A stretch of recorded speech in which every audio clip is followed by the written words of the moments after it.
सहारनपुर की खबरों पर डालते हैं नजर। क्या रहा सहारनपुर में आज खास। सहारनपुर में समाजवादी पार्टी के शहर विधायक संजय गर्ग द्वारा कई जगह पर विधायक निधि से निर्माण कराई गई सड़कों का उद्घाटन किया गया।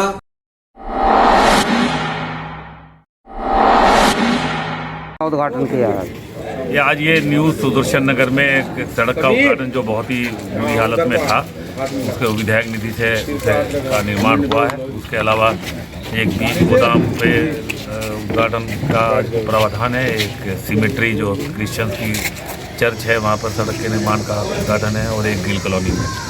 तो विधायक निधि से बिना किसी भेदभाव के हम जहाँ प्राथमिकता के आधार पर वास्तव में ज़रूरत है वहाँ समाज को सहूलियत पहुँचाने की नीयत से अलग अलग कार्यों को विकास का मूर्त रूप दे रहे हैं। हालांकि पिछले वर्ष की विधायक निधि कोरोना की भेंट चढ़ गई और वो दी नहीं गई, परंतु उस सब के बावजूद हमारा हमेशा से प्रयास रहा। हालांकि लोकतंत्र में सत्ता में आने के बाद वर्तमान में जो सत्ता में लोग हैं उन्होंने उनकी मर्यादाओं को खंडित करने की कोशिश करने का काम किया है। जब पार्लियामेंट का चुनाव था तो केवल सत्ता पक्ष के विधायकों को 5 करोड़ रुपए दिए गए, विपक्ष के विधायकों को नहीं। और अब कोरोना काल में भी विधायक निधि सबकी ले ली गई, परंतु सत्ता पक्ष के विधायकों को विभाग से एक्स्ट्रा प्रस्ताव मंगाकर उन्हें के काम कराए जा रहे हैं और विपक्ष के विधायकों के नहीं कराए जा रहे। इससे पहले कभी भी इस तरह का मामला नहीं हुआ, क्योंकि विधायिका का सबका बराबर का हक है। मैं निश्चित रूप से ये उम्मीद करूंगा कि विधायिका के उस सम्मान को बरकरार रखते हुए लोकतंत्र को हमें जिंदा रखना चाहिए और इसके माध्यम से हम उन तमाम लोगों को जहां ज़्यादा ज़रूरत, कम खर्च पर ज़्यादा लोग लाभान्वित हों, विधायक निधि के माध्यम से हमेशा वहां पर काम कराने की हम लोग कोशिश करते हैं।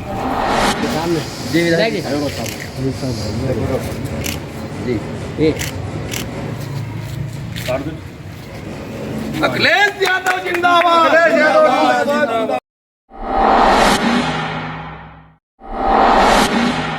सहारनपुर में राष्ट्रीय संयुक्त अधिवक्ता मंच द्वारा अपनी समस्याओं के समाधान की मांग को लेकर प्रधानमंत्री को संबोधित एक ज्ञापन जिलाधिकारी को सौंपा गया।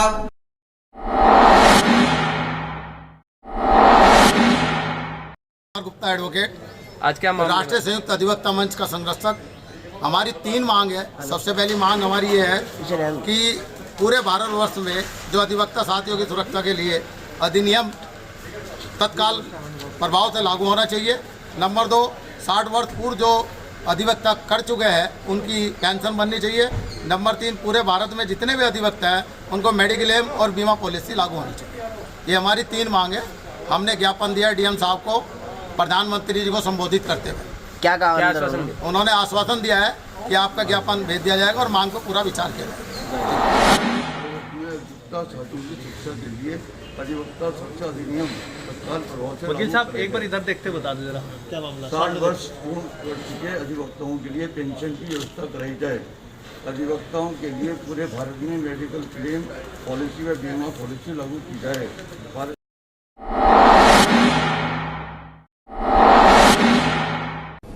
सहारनपुर पुलिस को मिली बड़ी कामयाबी। सहारनपुर के एसएसपी डॉक्टर एस चिनप्पा ने दी मामले की पूरी जानकारी।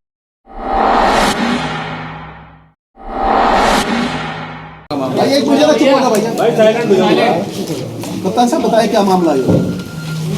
क्राइम ब्रांच सहारनपुर और नगर कोतवाली पुलिस टीम द्वारा एक अंतर्राज्यीय गैंग का पर्दाफाश किया गया है, जिनके द्वारा फर्जी कागजात तैयार करके फर्जी आरसी जारी करवाकर जो चोरी हुए ट्रक और फाइनेंस जो उनको रीफाइनेंस करवाकर इस तरह का एक गैंग चलवाकर जो ट्रकों को आदान प्रदान करते थे।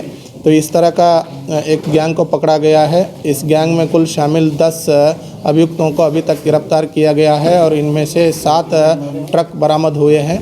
और इसमें जहां ये लोग कागजात बनाते थे तो संबंधित जो बाबू लोगों का भी संलिप्तता क्या है, किस तरह का है, इसके बारे में भी जो डिटेल्ड इन्वेस्टिगेशन कराया जा रहा है। और भी संलिप्त लोग कौन कौन हैं और कहाँ इस तरह का इस्तेमाल हो रहे हैं चोरी के गाड़ियाँ, इसका भी बरामद करने का प्रयास किया जा रहा है। और ये टीम गठित करके इसका डिटेल्ड इन्वेस्टिगेशन जारी रहेगा इसका निकट पर्यवेक्षण एएसपी साहब के निकट पर्यवेक्षण में चल रहा है और पूरी टीम को मेरे द्वारा नगद इनाम घोषित किया गया है और भी जो काम आगे जारी रहेगा। आज 10 अभियुक्तों को माननीय न्यायालय के सामने पेश किया जा रहा है। कितना इनाम घोषित किया गया? तो इसमें विभाग के लोग कुछ लोग संलिप्त मिले हैं जो मिले? हाँ, इसका ये जो आरसी है वो जहाँ से जारी हुआ है तो अभी डिटेल्ड इन्वेस्टिगेशन पे टीम वगैरह भेज के उसको पता कर रहे हैं कि कौन कौन शामिल है और शामिल व्यक्ति के विरुद्ध कार्रवाई की जाएगी। किन किन राज्यों में सर ये इस तरह का करते थे? अभी ये आरसी हमारा हिमाचल प्रदेश का आरसी मिला हुआ है और गाड़ी नंबर हरियाणा का इन्होंने डलवाया है और इस्तेमाल कहीं कर रहे थे। कैसे मिले जिनकी एफआईआर पुलिस में दर्ज? अभी 2 का हम लोग ट्रेस कर पाए हैं। बाकी गाड़ियों का भी अब नंबर वगैरह इन्होंने चेंज किया है तो उसका जो सही नंबर क्या है और उसका भी लिंक करवाने का कोशिश कर रहे हैं। कितने ट्रक होंगे जो अभी तो 7 ट्रक बरामद हुए हैं और अभी मतलब पूछताछ कर रहे हैं कि और भी मतलब हो सकता है कि और भी ट्रक इन्होंने इस तरह का अन्य वाहन के साथ भी ऐसा करता था, कार वगैरह जैसे दूसरी चीज़ें? हाँ, इसके बारे में भी अब विवेचना का पार्ट है, इसका भी विवेचना में शामिल किया जाएगा कि अन्य व्हीकल्स में भी इस तरह का कर रहे हैं करके। Thank you.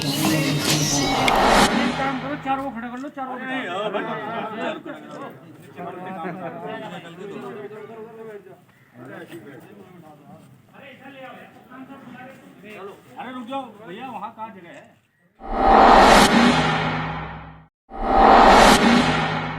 विद्युत नगरीय वितरण खंड प्रथम में लेखाकार के पद पर तैनात अमित कुमार को मिला धमकी भरा खत। उन्होंने एसएसपी से लगाई सुरक्षा की गुहार।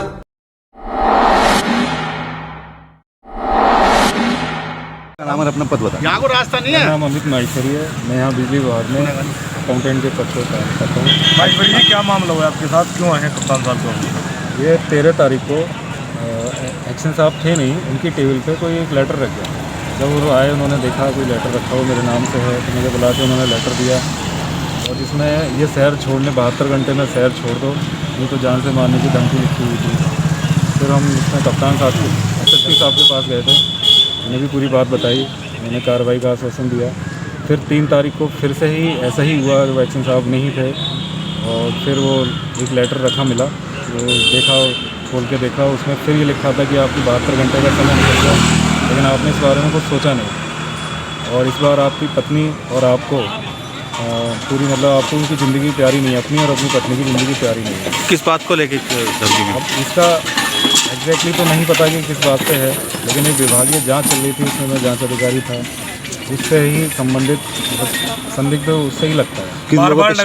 बार बार जो लगातार आपको धमकी भरे जो खत मिल रहे हैं, क्या कोई सीसीटीवी फुटेज नहीं है वहाँ पर जो आपने देखी हो? वो नहीं, वहाँ एक सीसीटीवी फुटेज नहीं है, वो एक्चुअली कैमरा जो है ख़राब है, वैसे कोई फुटेज। किसी पे कोई शक? ऐसा किसी पे शक नहीं है, लेकिन हाँ जो इस प्रकरण में रहे हैं शायद उनकी तरफ किस से प्रकार की जांच थी, वो क्या मामला था पूरा? कुछ चेकों की जांच थी, जो चेक उसने अपने फर्जी नाम से चेक लगा दिए थे, वो बाद में पकड़ में आए। अभी आप आए हैं कप्तान साहब के पास में, क्या आश्वासन मिला है वहाँ? उन्होंने आश्वासन दिया है कि जो जांच चल रही है उसमें इस चीज़ को रखा जाएगा, आपकी जो धमकी मिली है उसके उस पर भी उसको ध्यान दिया जाएगा और उस पर कार्रवाई की जाएगी और अपना नंबर भी दिया है कि कभी कोई ऐसी बात हो आप तुरंत कॉल करें, परेशानियों को बताएँ। ठीक, बताओ अपनी बात बताओ। अच्छा, 13 तारीख को एक लेटर मिला था जिसमें धमकी थी जान से मारने की, तो इसके बाद आज फिर 3 तारीख को फिर एक लेटर भेज दिया, दोबारा से लगी धमकी और पत्नी को भी